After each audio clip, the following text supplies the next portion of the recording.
And I want this video to kind of serve as a reminder that take a look at how you're living your life. Is it how you want to live it? Is it not?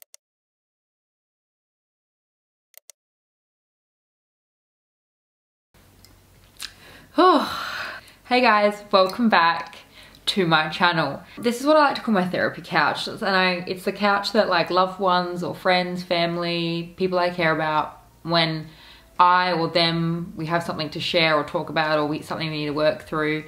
This is the couch that a lot of deep and intimate conversations take place. This video I wanted to share is about the cancer scare, my cancer scare, that changed my life. Little bit of a dramatic title, but I feel this has probably been one of the most dramatic things I've gone through. I've always been quite a healthy person. I mean, I'm 28, I've never really had any issues. I've never even broken a bone, so this was a really big deal for me. I wanted to share this with you because it's been such a monumental moment in my life, and it's, I think, affected a lot of parts of my life over the last year or so. And I think it probably explains why maybe my uploads were a little bit infrequent, or it maybe explains certain things that I've gone through or certain changes that I've made. I wanted to open up this part of my life and talk about it with you. You may already know this actually. If you follow me on Instagram, if you saw a campaign that I did for International Women's Day with the National Breast Cancer Foundation Australia, we collaborated on a little bit of a campaign for International Women's Day last year, where I talked about a genetic disposition, and that genetic disposition is called the BRCA1 gene. I've known about this particular gene since late 2019, and it really shook me up, and I felt like to go through all this again just really brought about all those emotions that I felt when I first found out about this particular gene.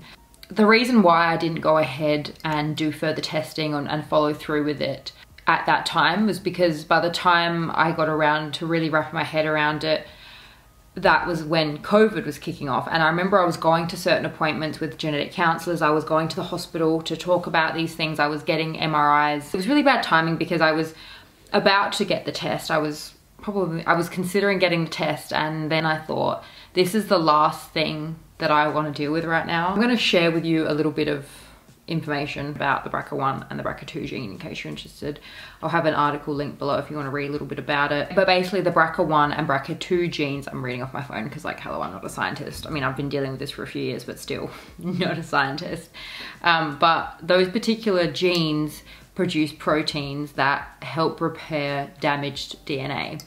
And everyone has copies of each of those two different genes. One copy of those genes is inherited from each parent. The BRCA genes are sometimes referred to as tumor suppressing genes. People who find themselves with harmful BRCA1 and BRCA2 genetic variants will most likely, it's more common that they develop really harmful breast cancers or ovarian cancers. It's more aggressive, or it can also be more common in younger women, which is why I get, you know, regular MRIs, I get regular testing done, and I'm checked regularly for breast cancer. For a bit of a context, about 13% of women in the general population will develop breast cancer at one point in their life. In contrast, the BRCA1 variant, which I was getting tested for, means that you have a 55 to 72% chance of developing cancer throughout your life. So it's marginally higher risk of developing really kind of aggressive, nasty breast cancer. Their risk of getting breast cancer in the years to follow in the other breast, or it reappearing, increase drastically, you know, over the years. If you are diagnosed with this genetic disposition, it's basically like walking around with a target on your back. You know, it's like, you've heard those sayings of like, you know, if you could read a book about how your life would end, or if you could read a book about your life, would you read it? And I always thought that I wouldn't. And then it's like almost, and I know it sounds really negative, but I know the odds, there's still a chance you don't develop it and it doesn't come about, but that chance is kind of significantly lower than the chance that you will develop breast or ovarian cancer at some point in your life. And Angelina Jolie is an example of a woman who has this particular variant. She had her breast cut off. She had a boob job. She had breast implants to give her that feminine look once again. I would weirdly just look at photos of her and think, wow, like, look, she is a beautiful woman. Like, look, she's a beautiful woman. She has this, and she's still a woman, you know, like she had to get her breast cut off, but like she's still a woman. Apparently at my age, it's less common that it would happen. And it's something that it's like they kind of want you to like hurry. I don't say this, but I remember when I'd go into appointments with the genetic counselors, it's funny because I never thought about these things. Like I never thought about if I wanted kids, if I didn't. I didn't even know if I wanted kids, and I was basically being told that, you know, it's best if you decide you want to have kids and then just get your ovaries removed, because, you know, after you have children, you don't really need them, and it's better to just like completely remove that risk of just taking out your ovaries, which then also puts you into early onset menopause. And I'm just like, holy, you know, like, I know aging happens to all of us, but at 28, you don't really want to think about early onset menopause, and you don't really want to think about getting your ovaries taken out or getting your boobs chopped off. Like, I've never cared about the size of my breasts. Like, I've never cared about being a B cup. I've never cared that I didn't have giant jugs. And I never was one that was like big on plastic surgery. And I guess I never thought it would bother me. But then when you're put in the position of thinking that, holy f, like, this to me makes me feel like a woman, and to feel like there is the possibility that I may have to get these removed, who would I be? Like, would I still feel like a woman if I didn't have boobs? I was dabbling with the idea of just like sticking my head in the sand and just like living and just pretending and just like not thinking about it, pretending that this thing's not like looming over me. And I was also dabbling with the idea of getting it done.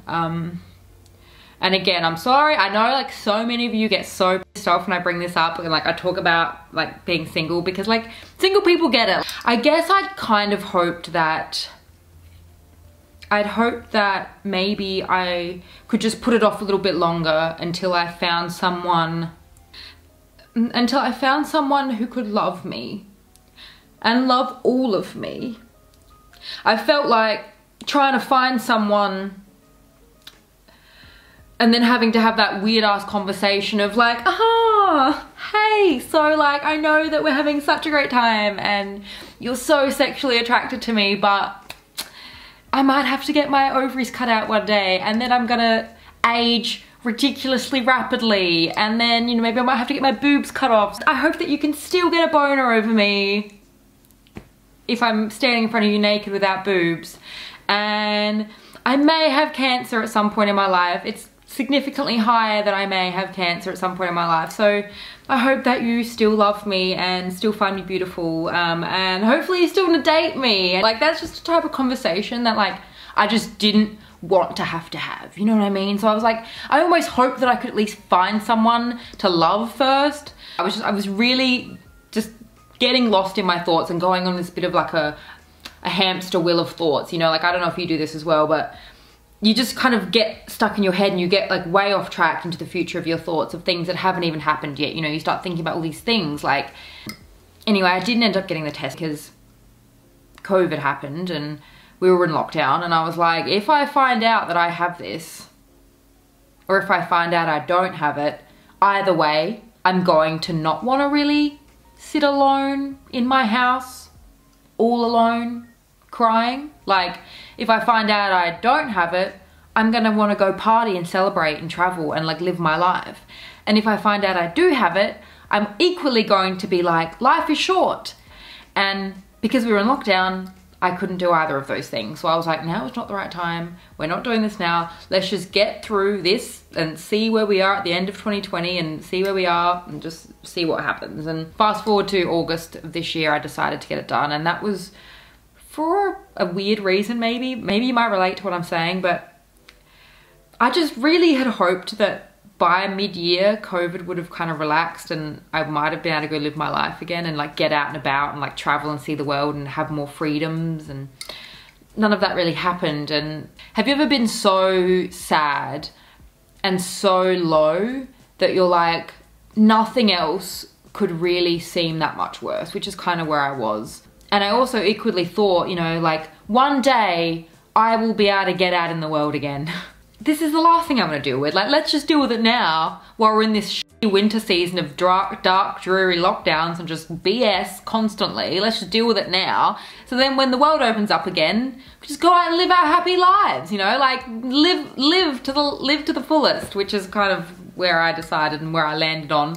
Screw it, let's just get the test, which is what I did. I got the test, and basically the test involved just simple routine blood work, and I was told that it would take like 4 to 6 weeks to get the results. So while I was waiting for the 4 to 6 weeks, which actually turned out being like 3 months, throughout those 3 months and the months before, when I was kind of getting the courage to get the test, I was really questioning so much.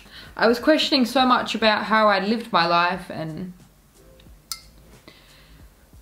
just that like I hadn't lived enough, and that I wasn't, okay. I found myself at one point, I think it was like the week I got the test.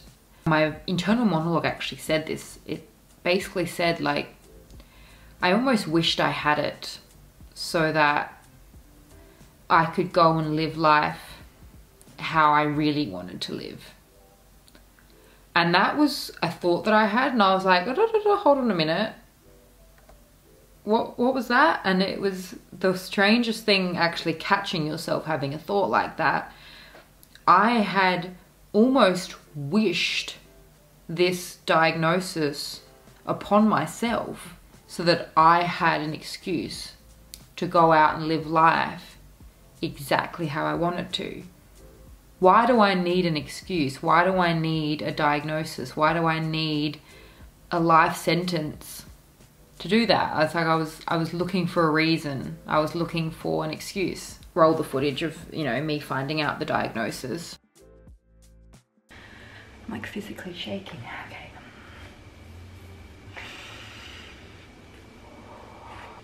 Oh, okay.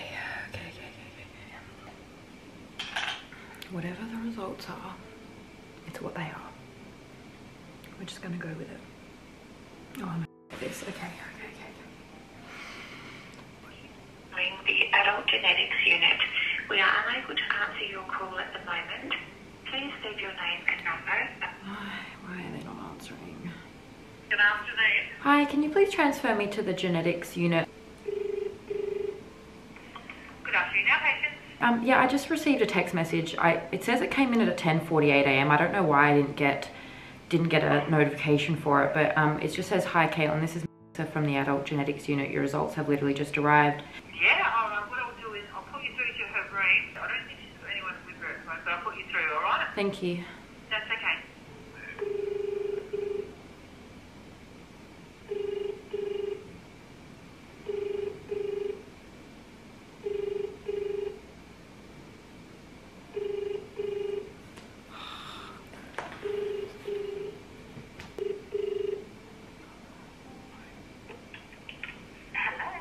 Hi, sorry, is this? Yes, it is. Give me a moment, Caitlin. I'm just going to shut the door here. Okay. One moment. Look, I'm happy to chat through this now, if that's okay. Okay, yep. Let's do. Yeah, let's do this. Yeah. Okay. Well, look, Caitlin, I have got good news for you in terms of the BRCA1. So we found that you don't have the BRCA1 genetic error. Oh my gosh. Yeah. I'm just so happy, thank you. Is that bad news, or is that the... The other one, look, we found that you do have the GCK. But Oh, that's the diabetes one, right? Oh yeah, that's the diabetes. I already knew that. Yeah, that's right, exactly. Oh my god, thank you so much. Yeah. Oh my god, okay. I'll make you enjoy it. I might give you a ring back tomorrow Yeah, just to yeah. But yeah, enjoy it. Thank you so much. Thank you, bye.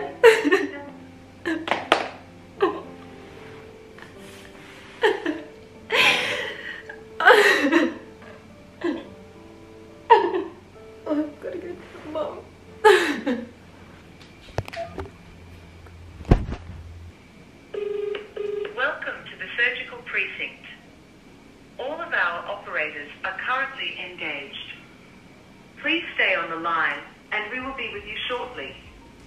Thank you.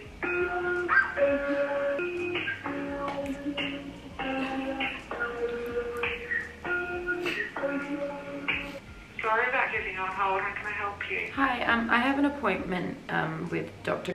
on the 17th of November at 10:45 a.m.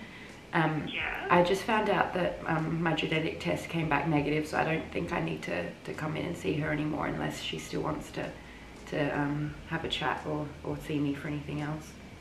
Oh, okay. Yep. I'll just send her a message. Thank you. Sorry, and then do you want me to give you a call back? Yeah, I mean, yeah, let me know if you think I still need to see her or not, but I mean, Yeah. yeah. Thanks, lovely. Bye.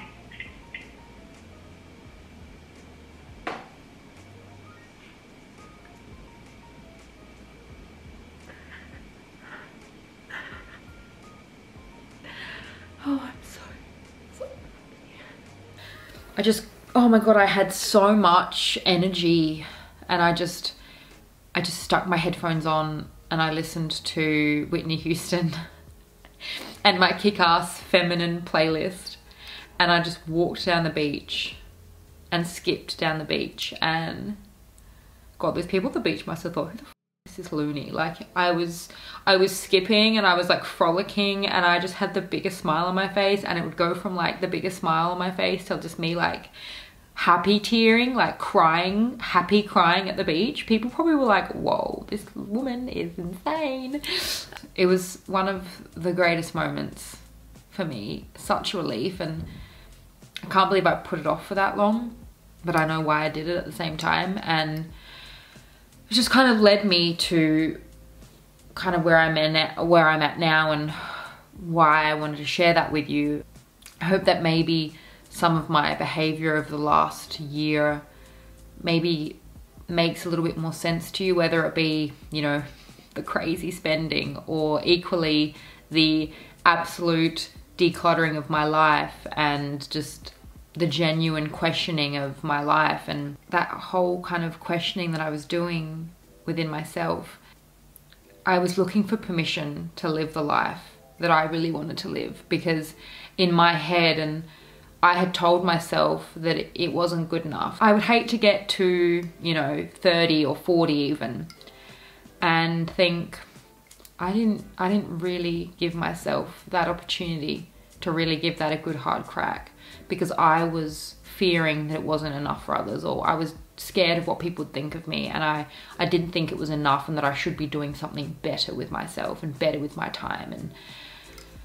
And I realized that was my shadow. That was a part of me that felt fear that, again, not being enough. I expect to see more from me, and expect to see more elements of my life, more aspects of my life. I want to live unapologetically for myself. I want to live for myself, because at the end of the day, I or you don't need an excuse to go out and live life exactly how you want to live it. And you don't want to wait for something truly horrendous to happen, or possibly, you know, scary to happen for you to realize that. And I want this video to kind of serve as a reminder that take a look at how you're living your life. Is it how you want to live it? Is it not?